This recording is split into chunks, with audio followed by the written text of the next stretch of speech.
Shalom, shalom, frères et sœurs en Christ, et bienvenue à la Rhapsodie de ce lundi 29 janvier 2024. Rhapsodie écrite par le pasteur Chris Oyaki Lomé. La lecture vous est offerte par les vérités de l'Évangile. Le thème d'aujourd'hui est « Préparez-vous pour lui ». Alléluia. Le verset est pris de Luc 21, versets 25 à 26, qui nous dit « Et il y aura des signes dans le soleil, dans la lune et dans les étoiles, et sur la terre. Il y aura de l'angoisse sur les nations, qui ne sauront que faire au bruit de la mer et des flots. Les hommes rendent l'âme et de terreur dans l'attente de ce qui surviendra pour la terre, car les puissants des cieux seront ébranlés. » Alléluia. Fin du verset. Le pasteur Christ dit, il y a tellement de signes qui indiquent où nous en sommes maintenant et combien de temps il reste encore au monde avant que le jugement des nations ne commence. Par conséquent, peu importe où vous êtes aujourd'hui, je veux que vous sachiez que Jésus revient bientôt. Il y a ceux qui le croient et ceux qui l'attendent.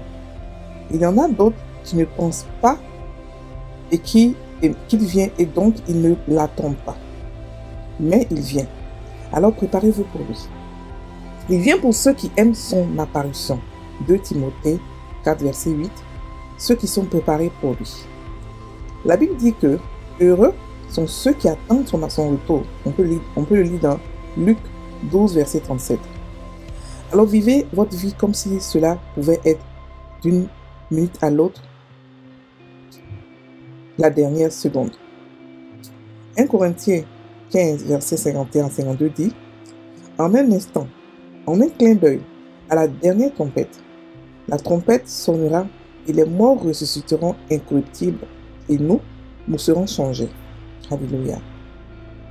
Rappelez-vous, cela fait presque 2000 ans que Jésus a lévité et est monté de ce monde.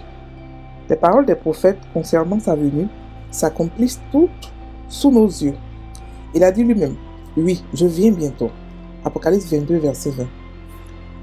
Les statistiques montrent que le monde d'aujourd'hui est marqué par une cruauté, une violence, un terrorisme, une méchanceté et une inhumanité délibérée au-delà de ce que l'humanité a jamais vu. Les pressions de la vie sont plus grandes aujourd'hui que jamais. Ne soyez pas pris au dépourvu. Restez en Christ, dans la justice et continuez de vivre pour lui. Illuminez votre monde avec l'Évangile. La Bible dit dans Philippiens 2, versets 14 à 16, « Afin que vous soyez irréprochables et purs, les enfants de Dieu irrépréhensibles, au milieu d'une génération perverse et corrompue, parmi laquelle vous brillez comme des flambeaux dans le monde, portant la parole de vie. » Prenez cela au sérieux. Alléluia. Donnez votre temps, vos ressources et votre énergie à la prédication de l'Évangile, jusqu'aux extrémités de la terre. Préparez-vous à préparer les autres à la venue prochaine du Seigneur. Fin de la Rhapsodie. Alléluia. Alors, le pasteur ici nous dit que nous devons être préparés pour lui. Pourquoi? Parce qu'il revient bientôt. Et que tous les signes montrent qu'il revient bientôt. Bon, si tous les signes montrent, aujourd'hui, il ne fait pas le focus sur les signes, mais il fait le focus sur le fait que nous devons nous-mêmes être préparés et préparer d'autres personnes. Vous comprenez? Il y a des chrétiens qui disent que, bon, s'il revient bientôt, pourquoi devons-nous être riches? Pourquoi devons-nous faire ceci? Pourquoi devons-nous faire cela? La Bible nous parle de la parabole de maître qui est parti en vacances, en voyage, il est revenu, il a donné des talents à chacun de ses serviteurs. Et ceux qui les ont fructifiés ont été récompensés. Et ceux qui n'ont rien fait ont été bannis. La Bible nous dit aussi que on en donnera à ceux qui en ont. Ça veut dire que ceux qui ont fructifié, et on va enlever à ceux qui n'en ont pas. Ça veut dire que ceux qui n'ont rien fait de leur talent. Chacun de nous, en tant que chrétien, a reçu des talents de toutes sortes, des talents spirituels, des talents physiques, des talents manuels, des talents intellectuels, mais toutes sortes de talents. Et tout ça pourquoi? Pour la gloire de Dieu. Pour annoncer l'amour de Dieu à tout le monde. Ça veut dire qu'au travers de nous, l'homme normal, l'homme humain doit comprendre l'amour de Dieu.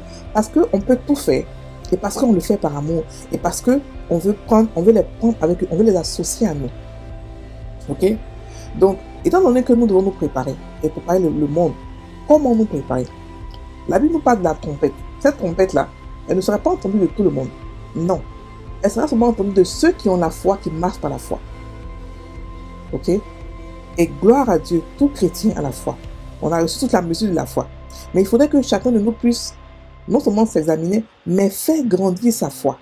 La foi de celui qui vient de commencer, celui qui est entré en Christ pour la première fois, n'est pas assez solide pour qu'on puisse entendre la trompette. La trompette, ce sera ceux-là qui seront dans leur mission, qui seront en communion avec Dieu. Si vous remarquez ces temps-ci, c'est comme si le Saint-Esprit est pressé. Donc, il donne des grâces, il donne des dons partout. Il accélère tous ses enfants. C'est parce que la fin est proche. Pour celui qui est connecté avec lui, sait de quoi je parle. La fin est proche. Donc, ceux qui se disposent ont reçu beaucoup de talents de temps pour pouvoir réellement prêcher l'évangile. Il veut que ses enfants soient heureux, prospères, épanouis dans tous les domaines de notre vie. Ce qu'il veut, c'est qu'avant qu'on quitte ici, avant qu'on soit enlevé, le monde puisse entendre parler de nous. Comme quoi, il y avait des chrétiens ici. Lorsqu'ils étaient là, voici ce qui se passait. Ok? Mais ne vous en faites pas. Le chrétien qui est connecté à Dieu, le chrétien qui est dans sa mission ou qui est connecté à Dieu, franchement, il ne vivra pas toutes ces calamités. Parce qu'il y a beaucoup de chrétiens qui sont d'expliquer, non, voici ce qui va se passer. C'est vrai, ça va se passer. Mais quand tu es préparé, tu vas être enlevé. Quand tu es préparé dans ta mission, dans ta communion avec Dieu, tu vas être enlevé. Parce que ta foi, tu fais grandir ta foi dans ta mission, dans ta communion avec Dieu. Tu prépares ta foi à la trompette. Vous comprenez? Donc tu te prépares toi-même et tu prépares les autres. Ok? Le pasteur a parlé de quoi? Il a parlé du fait que nous devons être dans un monde, nous devons rester irréprochables et purs, des enfants de Dieu irrépréhensibles au milieu d'une génération perverse et corrompue, parmi lesquels vous brillez comme des flambeaux dans le monde. Quand on lit ça, on a l'impression que c'est impossible, mais c'est très possible. Si Dieu l'a dit de faire ce qu'on peut le faire. Jésus est resté dans ce monde-là, il était à la fois humain, il était à la fois homme. Et il n'a pas péché. Il a décidé de ne pas pécher. Donc il a compris que le péché ne peut pas le dominer. Il a compris que la mort ne peut pas le dominer. C'est lui qui a choisi de mourir. Donc la Bible dit que tel qu'il est, tel que nous sommes. Et même ça, on n'est pas tel que Jésus était avant. On est maintenant tel que Jésus est maintenant. Et là, maintenant, on est dans toute sa gloire. Ok? Jésus était à la fois humain et à la fois divin. Mais nous, on est seulement divin. On n'est pas humain. On vit dans un corps humain, mais on est divin. C'est comme quand un démon possède un corps. C'est-à-dire que notre esprit nous possède. Ok? Notre esprit, et on décide que notre esprit nous possède. Donc l'esprit de Dieu nous possède. C'est pas méchamment essayer de nous posséder. Donc on n'est pas humain, on est divin. Et en tant que divin, on a une manière de penser, de parler et d'agir. Cette manière nous fait que nous pouvons rester irrépréhensibles. Nous pouvons rester incorrompus, irréprochables dans une génération perverse. Comment? En étant connectés à sa parole. En étant connectés au Saint-Esprit. Les deux choses sont des choses auxquelles nous ne pouvons pas nous passer. Pas un sans l'autre. Les deux. La parole de Dieu et le Saint-Esprit. Et il va nous faire découvrir tout ce dont on a besoin pour vivre une vie sainte, irréprochable, irrépréhensible. C'est lui qui fait ça. Dans ses exercices spirituels, dans sa méditation, dans l'étude de la parole, dans l'évangélisation. Ok? Donc ce que Dieu demande de faire, c'est jamais compliqué. Ok? Donc, restons irréprochables, restons irrépréhensibles et restons saints, purs dans sa parole. La parole de Dieu nous purifie. Le Saint-Esprit nous purifie. Donc on est continuellement sanctifié lorsqu'on est dans sa parole et dans son esprit. Donc comme cela, de cette manière, on est forcément prêt à partir. Donc on est continuellement sanctifié. Ça ne veut pas dire qu'on va rester tout le temps à la maison et étudier la parole de Dieu sans sortir. Non. Ça voudra dire que on étudie la parole de Dieu, mais on fait ce que Dieu demande de faire. On sort et on gagne des âmes. La Bible nous dit que le sage s'empare des âmes. Pourquoi est-ce qu'il s'empare des âmes? Il s'empare des âmes parce que il comprend que lorsque tu t'empares des âmes, tu amasses des fruits pour la vie éternelle. Tu amasses des dons pour la vie éternelle. C'est-à-dire que tu fais grandir tes dons. Donc c'est par le gain d'âme que tu commences à voir les dons de guérison, les dons de ceci, tous les dons de discernement, tout ça. C'est pas seulement que par la prière et par la parole de Dieu. Il y a des profondeurs de Dieu qu'on ne pourra jamais connaître si on n'a pas évangélisé. Ok? Donc ça, par contre, c'est un bon entraînement pour pouvoir se préparer. Le pasteur aussi nous dit que de donner notre temps, nos ressources et notre énergie à la prédication de l'évangile jusqu'aux extrémités de la terre. Ça veut dire quoi? Ça veut dire que l'évangélisation est le boulot numéro 1 de Dieu. Et c'est par cela que nous pouvons non seulement nous préparer, mais préparer les autres. Ok? Avoir une relation avec la parole de Dieu et le Saint-Esprit, c'est bon. Mais ça ne nous prépare nous seuls. Ok? Mais lorsqu'on évangélise, on prépare et nous et les autres. Et lorsqu'on les envoie dans la maison de Christ, on les aide à pouvoir aussi, eux aussi évangéliser. Donc ça fait une chaîne alimentaire. Et ça fait que nous qui avons d'abord touché une personne qui allait aussi évangéliser, on est aussi récompensé. Parce que Dieu est un marketeur de réseau. Ok? Donc frères et sœurs en Christ, je vous exhorte aujourd'hui à pouvoir vous préparer pour la venue de Christ.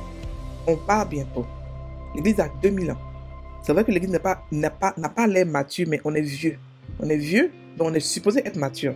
Donc chacun de nous doit se préparer à être mature, vouloir être mature. Parce que la maturité spirituelle, ce n'est pas comme la maturité humaine. La maturité spirituelle, c'est un choix. Par contre, la maturité humaine, tu manges, tu grandis, tu grossis. Mais la maturité spirituelle, c'est tu décides de grandir spirituellement. Tu décides de t'accélérer spirituellement. Frères et sœurs, aspirez à grandir spirituellement. Aspirez à vous accélérer spirituellement pour vous préparer à la venue de Christ. Ne restez pas là pour dire, oh Seigneur, tu viens quand, alors que tu sais que tu n'as rien fait pour lui. Depuis tu es chrétien, tu n'as même pas mené une seule âme à Christ. Les vieux chrétiens qui sont là depuis, s'il vous plaît, ressaisissez-vous et puis commencez à évangéliser. Commencez à avoir une relation avec la parole de Dieu et avec le Saint-Esprit, afin que vous soyez préparés et agréables lorsqu'il va venir, entendre la trompette et partir. Alléluia, on fait la prière. Cher Père, merci pour la bénédiction et le ministère du Saint-Esprit dans ma vie.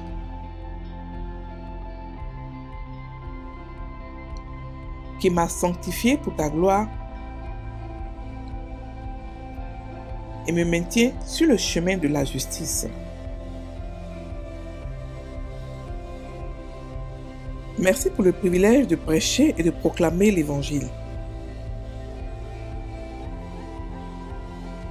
Merci pour le privilège de transformer beaucoup de personnes à la justice et de les préparer à ton prochain retour. Au nom de Jésus. Amen. Frères et sœurs en Christ, passez une bonne journée. Soyez bénis.